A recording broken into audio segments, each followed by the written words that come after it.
حضرت عمر فاروق رضی اللہ تعالی عنہ آپ کے بارے میں آتا ہے کہ جب بھی آپ کے گھر کوئی مہمان آتا تھا تو 24 لاکھ مربع میل کا حکمران خود اٹھ کر مہمان کی عزت کرتا تھا، اٹھ کر استقبال کرتا تھا، اور جب دسترخوان لگتا تھا تو خود اٹھ کر آپ دسترخوان پر کھانا لگاتے تھے۔ گھر مہمان، گھر جب وہ خادم ہونے کے باوجود، نوکر ہونے کے باوجود آپ خود اٹھ کر مہمان کے لیے پانی رکھ رہے ہیں، روٹی رکھ رہے ہیں، سالن رکھ رہے ہیں، اور جب آپ سے پوچھا جاتا ہے کہ حضور آپ ایسا کیوں کرتے ہیں، آپ مسلمانوں کے امیر المومنین ہیں اور آپ کے گھر میں خادم ہیں، نوکر ہیں، اور آپ یہ خود کام کیوں کرتے ہیں؟ تو آپ فرماتے ہیں میں نے اپنے کانوں سے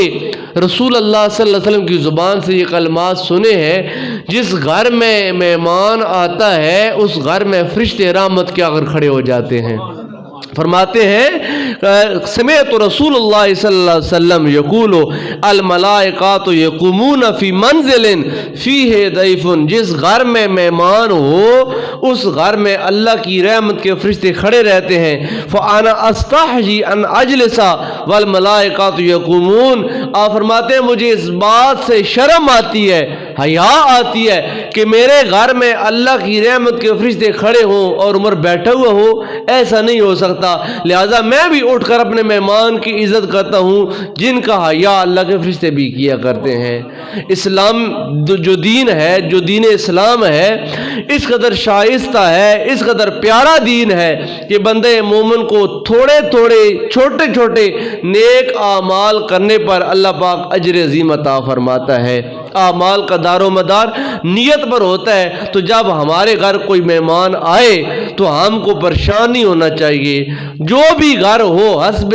مزاج جو چیز آپ کے گھر میں مہیا ہے وہ پکا کر مہمان کے سامنے رکھیں، اس نیت سے کہ اللہ کے محبوب صلی اللہ علیہ وسلم فرماتے ہیں جو بندہ بھی اللہ کی ذات پر ایمان رکھتا ہے، اور یقیناً میرا اور آپ میں سے ہر ایک بندے کا اس بات پر یقین ہے کہ ہمارا خالق مالک رازق کون ہے؟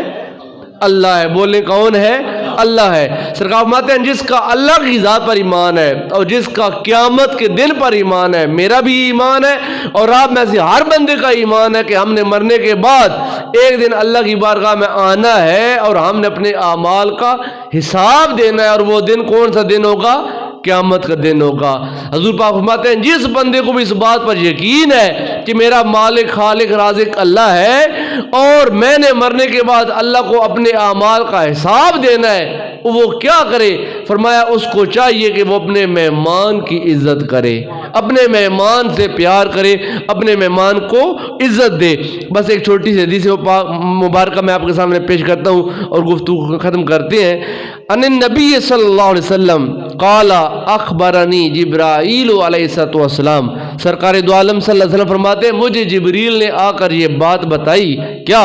انہ قال ان الضیف اذا داخل علی اخیہ المسلم داخلت معہ الف برکت والف رحمت وغفر اللہ تعالی ذنوب اہل ذالک البیت۔ سرکار دو عالم صلی اللہ علیہ وسلم فرماتے ہیں یہ بات مجھ کو آ کر جبریل نے بتائی تھی کہ اے اللہ کے پیارے محبوب، جب بھی کسی مسلمان بندے کے گھر کوئی مہمان آتا ہے، داخل ہوتا ہے، تو خالی مہمان اس گھر میں داخل نہیں ہوتا بلکہ مہمان کے قدموں کے ساتھ اللہ تعالیٰ کی رحمت کتنی؟ فرمایا الف و برکتیں، 1000 برکتیں، و الف و رحمتیں، اور 1000 رحمتیں اس گھر میں داخل ہوتی ہیں۔ جس گھر میں مہمان آتا ہے تو وہ اپنے ساتھ 1000 رحمتیں لے کر آتا ہے اور 1000 برکتیں لے کر آتا ہے۔ اور تیسرا فرمایا وغفر اللہ ذنوب اہل ذالک البیت، اس گھر میں جتنے بھی جی رہتے ہیں، ایک بندہ ہے، 10 بندے ہیں یا 50 بندے ہیں، میزبان کے گھر کے جتنے بندے ہیں، فرمایا جب مہمان آئے اور میزبان مہمان کی عزت کرے، اچھے طریقے سے اس کو ویلکم کرے، خوش آمدید کہے، پانی پلائے، چائے پلائے، روٹی کا کھانے کا انتظام کرے، فرمایا وہ مہمان خالی مہمان نہیں رہے گا بلکہ اپنے ساتھ 1000 رحمتیں 1000 برکتیں لے کر آئے گا۔ اور تیسرا انعام یہ کہ میزبان کے گھر کے اندر جتنے بندے ہیں اللہ ان تمام بندوں کے گناہوں کو معاف فرما دے گا۔ یہ حدیث مبارکہ ہے، یہ کوئی عام گپ نہیں ہے، یہ کسی عام بندے کی بات نہیں ہے، یہ اس زبان سے نکلی ہوئی کلمات ہیں جس زبان پر کبھی جھوٹ آیا نہیں کرتا۔ سرکار فرماتے ہیں وغفر اللہ ذنوب اہل ذالک البیت، اس گھر کے تمام بندوں کے اللہ پاک گناہ معاف کرتا ہے۔ آگے ولو کان ذنوبہم اکثر من زبد البحر، اب بات آگے آئی کہ گناہ کتنے تو معاف ہوں گے، فرمایا چاہے ان کے گناہ سمندر کی جھاگ سے زیادہ ہی کیوں نہ ہوں، وورق الاشجار، یا دنیا جہان کے تمام درختوں کے اوپر لگنے والے پتوں سے زیادہ ہی گناہ کیوں نہ ہوں، اللہ تعالیٰ اس مہمان کی عزت کرنے کی برکت سے سارے گناہ معاف فرما دے گا۔ خواہ سمندر کی جھاگ سے زیادہ ہو یا دنیا جہان کے جنگلوں پر جب وہ پیدا ہونے والے درختوں کے پتوں سے گناہ زیادہ کیوں نہ ہو، فرمایا اللہ پاک گناہ معاف فرمائے گا۔ وَآتَاهُ ثواب الف شہید، اب درجات ثواب اور اجر کا اضافہ سنیں، اللہ کے محبوب فرماتے ہیں ایک مہمان کی عزت کرنا کتنا قار ثواب ہے اور کتنا برکت والا ہے۔ اللہ گناہ تو معاف کرے گا، خواہ تمہارے گناہ سمندر کی جھاگ سے زیادہ ہو یا درختوں کے پتوں سے زیادہ ہو، اللہ گناہ معاف کرے گا۔ اور آگے فرمایا وَآتَاهُ ثواب الف شہید، اللہ اس بندے کو 1000 شہیدوں کا ثواب عطا فرمائے گا۔ ایک شہید کا ثواب یہ ہے کہ خون کا پہلا قطرہ زمین پر بعد میں گرتا ہے، جنت پہلے نصیب ہو جاتی ہے، اللہ کا دیدار پہلے نصیب ہو جاتا ہے، خون کا ایک قطرہ زمین پر گرنے سے پہلے اللہ زندگی کے سارے گناہ معاف کرتا ہے۔ فرمایا تم مہمان کی عزت کرو، ایک شہید نہیں، اللہ تم کو 1000 شہیدوں کا ثواب عطا فرمائے۔ اتنے بڑے اجر کیوں بیان کیے گئے؟ اس لیے کہ ہمارے دل میں چونکہ کنجوسی ہے، ہمارے دل میں چونکہ بخیلی ہے اور ہم مہمان کو عزت دے نہیں سکتے ہیں، جب کوئی بندہ ہمارے گھر آئے تو ہم پریشان ہو جاتے ہیں۔ اللہ کے محبوب فرماتے ہیں دل کو پریشان مت ہونے دیا کرو، جو آتا ہے اپنا جب وہ نصیب لے کر آتا ہے، اور جو تمہارے گھر سے کھا کر جاتا ہے اپنا حق کھا کر جاتا ہے۔ اللہ نے جو تم کو رزق دیا تھا وہ خالی تیرا رزق نہیں تھا، اس رزق میں اللہ نے اس کا حصہ لکھا تھا، جو آیا اپنا حصہ لے کر چلا گیا، اگر تو فراغ دلی سے دے تب بھی کھائے گا، اگر تنگ ہو کر دے تب بھی کھائے گا، اگر تو تنگ ہوگا ثواب سے محروم رہے گا، اجر سے محروم رہے گا، اگر چہرے پر بشاشت اور چہرے پر مسکراہٹ لا کر اچھے دل سے اچھے طریقے سے مہمان کی عزت کرے گا، کھا تو پھر بھی جائے گا لیکن اللہ پاک تیرے سارے گناہوں کو معاف فرما دے گا، اللہ پاک تم کو 1000 شہیدوں کا ثواب عطا فرمائے گا۔ وَقُتِبَ لَهُ بِكُلِّ لُقْمَةٍ أَكَلَهَا ضَعْفُ ثَوَابَ حَجَّةٍ مَبْرُورَةٍ وَعُمْرَةٍ مَقْبُولَةٍ، فرمایا مہمان تمہارے گھر میں جتنے روٹی کے نوالے کھائے گا، جتنے لقمے کھائے گا، ہر لقمے کے بدلے میں اللہ پاک ایک مقبول حج کا اور ایک مقبول عمرے کا ثواب عطا فرمائے گا۔ سنیں یہ مہمان کی عزت کا اجر ہے، یہ مہمان کی پذیرائی کا ثواب ہے۔ جو مہمان تمہارے گھر آتا ہے تمہارے گھر سے خالی روٹی نہیں کھا کر جاتا، بلکہ اس روٹی کے بدلے میں تم کو خیر کثیر دے کر چلا جاتا ہے، تمہارے گناہ معاف ہوئے، 1000 شہیدوں کا ثواب بھی تمہارے پلے میں آ گیا، اور وہ جتنے لقمے کھائے گا، پھر یہ حدیث مبارکہ سن کر ہر بندے کے دل میں یہ خواہش پیدا ہو کاش میرے گھر آنے والا مہمان ذرا رج کر روٹی کھائے، وہ جتنے زیادہ لقمے منہ میں ڈالے گا اللہ ہر لقمے کے بدلے میں ایک مقبول حج کا اور ایک مقبول عمرے کا ثواب عطا فرمائے گا۔ سرکار دو عالم فرماتے ہیں، فرمایا وَقُتِبَ لَهُ، اس کے بندے کے نام اعمال میں لکھا جاتا ہے بِكُلِّ لُقْمَةٍ، ہر لقمے کے بدلے میں أَكَلَهَا ضَعْفُ، جو مہمان کھائے کیا ثواب حجۃ مبرورۃ، حج مبرور مقبول حج، و عمرۃ مقبولۃ، اور مقبول عمرے کا ثواب لکھا جاتا ہے۔ اور آگے حضور رحمۃ اللہ فرماتے ہیں وَبُنِيَ لَهُ مَدِينَةٌ فِي الْجَنَّةِ، اللہ تعالیٰ اس بندے کے لیے جنت میں ایک پورا شہر بساتا ہے، پورا ایک محل بناتا ہے، جس محل میں اللہ پاک میزبان کو جگہ عطا فرمائے گا۔ وَمَنْ أَكْرَمَ ضَيْفًا فَكَأَنَّمَا أَكْرَمَ سَبْعِينَ نَبِيًّا، سرکار فرماتے ہیں جس نے ایک مہمان کی دل سے عزت کی گویا اس نے اللہ کے 70 نبیوں کی عزت کی ہے۔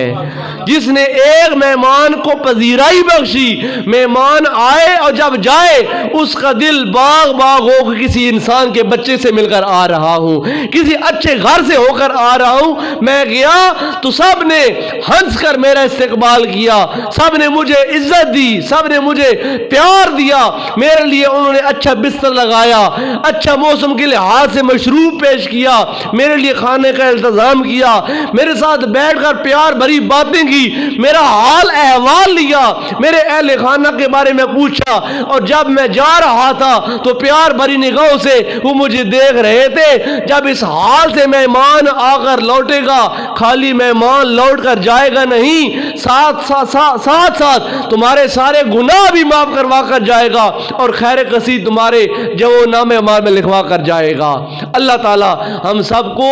دل کا جب وہ سخی بنائے۔ مالدار ہونا یہ کمال نہیں ہے، بڑے بڑے مالدار بخیل گزرے، بڑے بڑے مالدار کنجوس گزرے، ایسے مال کا کیا فائدہ جو انسان کے گلے کا توق بن جائے اور جہنم میں انسان کو ایندھن بنانے پر مجبور کر دے۔ اللہ تھوڑا مال دے لیکن دل کی اللہ پاک سخاوت بخشے، دل میں اللہ پاک جب وہ یہ جذبہ پیدا کرے کہ میرے دسترخوان سے اللہ کی مخلوق کھائے۔ حضور پاک صلی اللہ علیہ وسلم فرماتے ہیں 2 کام یہ لازم کرنا، ایک ہر مسلمان کو سلام کرنا، فرمایا سلام کو لازم پکڑ لو، دوسرا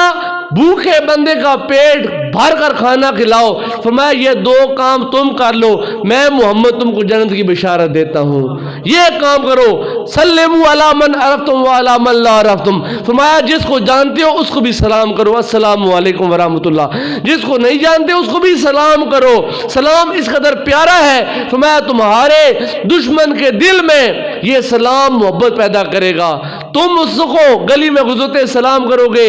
1 بار 2 بار 3 بار، وہ جواب دے یا نہ دے اس سے تم کو غرض نہیں ہونی چاہیے، تم کہو السلام علیکم، ایک وقت آئے گا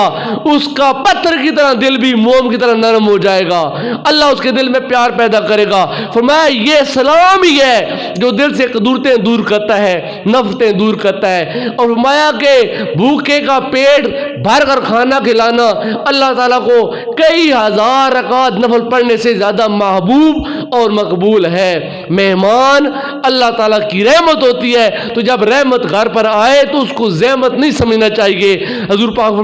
فرماتے ہیں کہ مہمان نوازی 1 دن اور 1 رات ہوتی ہے، مہمان جب آئے تو اس کے حسب مزاج کھانا تیار کرو، اور 3 دن تک ضیافت ہوتی ہے۔ مہمان نوازی سے ذرا تھوڑے لیول کی، یعنی کہ پہلے دن اگر آپ نے بریانی بنائی تھی، ساتھ حلوہ بنایا تھا، کچرا بنایا تھا، تو دوسرے دن وہ نہیں، لیکن تھوڑا سا اچھا کھانا گوشت بنا لیں، کوئی اچھی چیز بنا لیں۔ فرمایا 3 دن تک یہ مہمان نوازی اور ضیافت ہے، اور 3 دن کے بعد سرکار فرمایا کہ مہمان کو چاہیے کہ وہ میزبان پر بوجھ نہ بنے۔ مہمان نوازی 3 دن تک ہوتی ہے، 3 دن کے بعد مہمان کو یا تو کوچ کر جانا چاہیے یا پھر میزبان کے بچے جیسا کھانا کھاتے ہیں ایسا مہمان کو کھانا چاہیے۔ وہ یہ نہ کہے کہ بھائی دیکھو انہوں نے تو دال پکا دی ہے، انہوں نے تو چٹنی بنا دی ہے۔ فرمایا مہمان نوازی 1 دن اور 1 رات ہے، یہ مسلمان کا حق ہے، اور 3 دن 3 رات تک ضیافت ہے، وہ میزبان کے حسب مزاج کھانا ہوتا ہے، اور 3 دن کے بعد فرمایا وہ صدقہ ہوتا ہے۔ اگر مہمان کو جو کھلاتا ہے ہر لقمے کے بدلے میں اللہ پاک اس کو صدقہ و خیرات کرنے کا ثواب عطا فرماتا ہے۔ اللہ پاک ہم سب کو مہمان نوازی کی توفیق و ہمت بخشے، اللہ پاک ہمارے دسترخوانوں کو وسیع فرمائے، اللہ ہم سب کے رزق میں برکت فرمائے، آمین۔ واخر دعوانا ان الحمد للہ رب العالمین۔